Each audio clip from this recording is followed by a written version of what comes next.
Welcome back to Catholic Drive Time. This is your host, Adrian Fonseca. Praise be to God. It's good to be on with you today. It's always good to be here with you.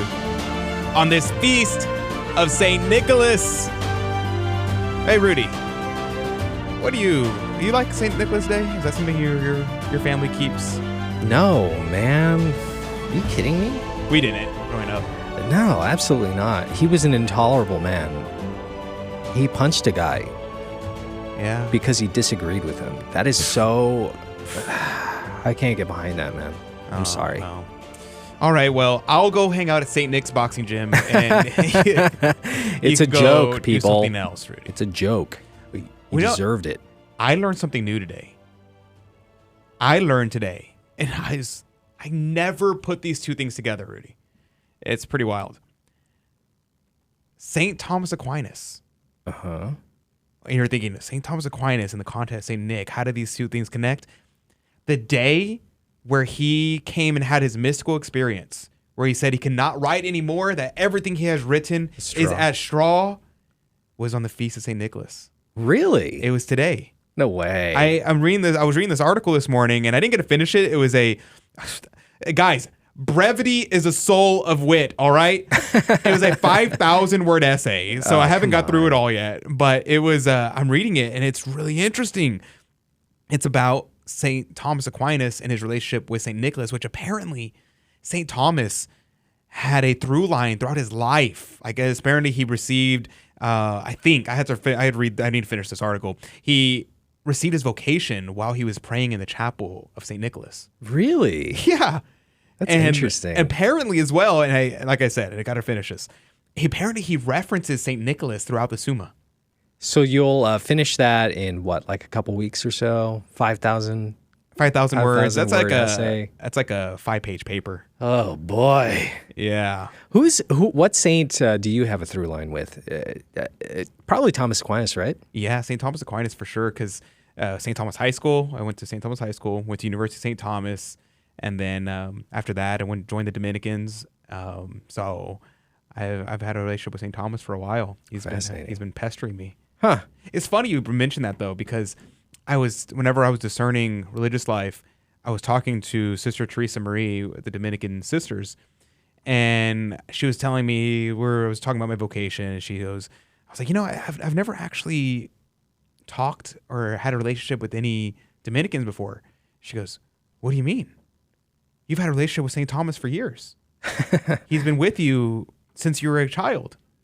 And I was like, huh. You're right.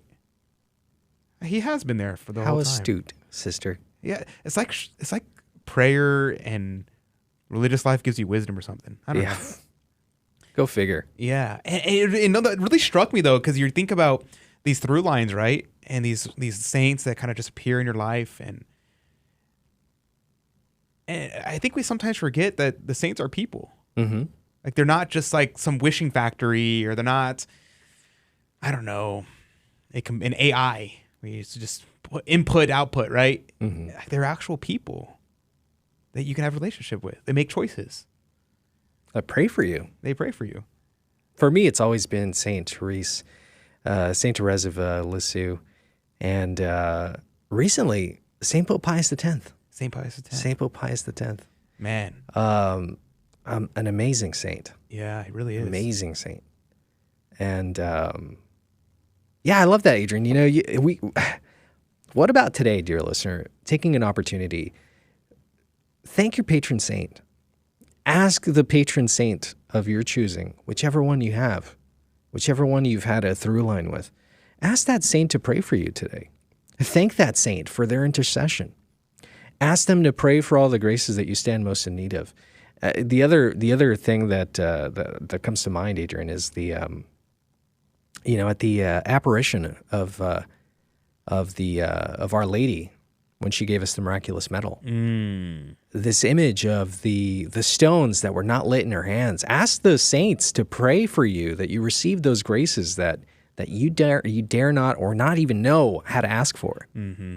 Oh man, that's been my prayer recently. Yeah, give me the graces that no one is asking for. Yeah. Yes. The ones I don't know about. Mm-hmm. The ones that only you as a good mother know that your children need.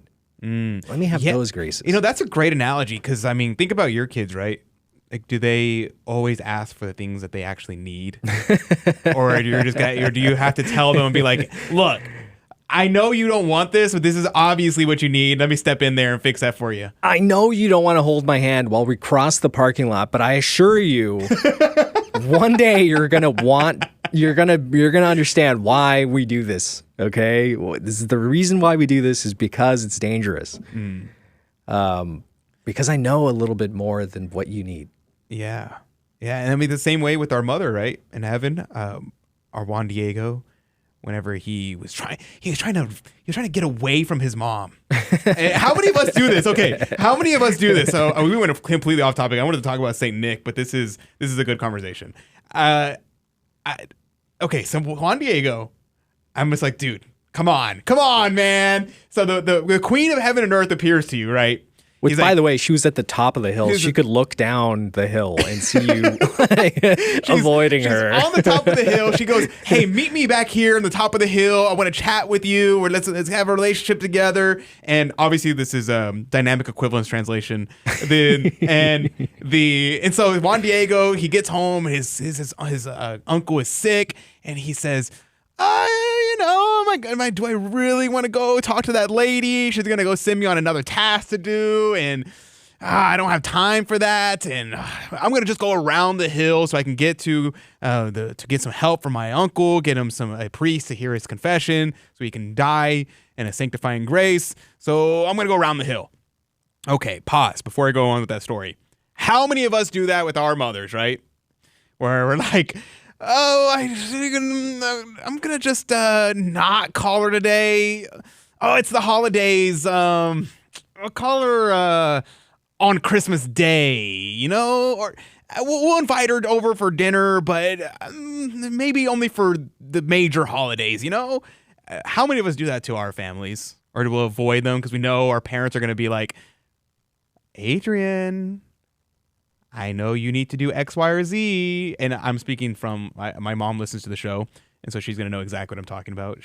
I'll come down from my room, and she would tell me, Adrian, you're gonna go out dressed like that?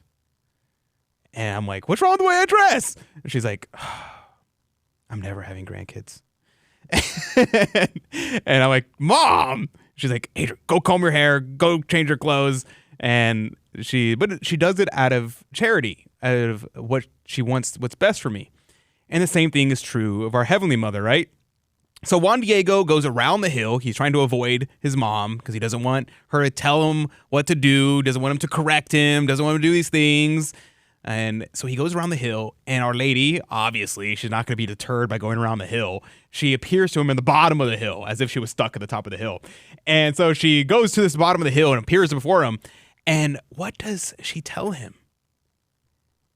She recognizes the tumult, the tumultuousness of his soul, how he was disturbed by the death or the sickness of his uncle, the sadness in his heart. And what does Our Lady say? Does she chastise him and say, how dare you try to avoid me? You're not being a good son.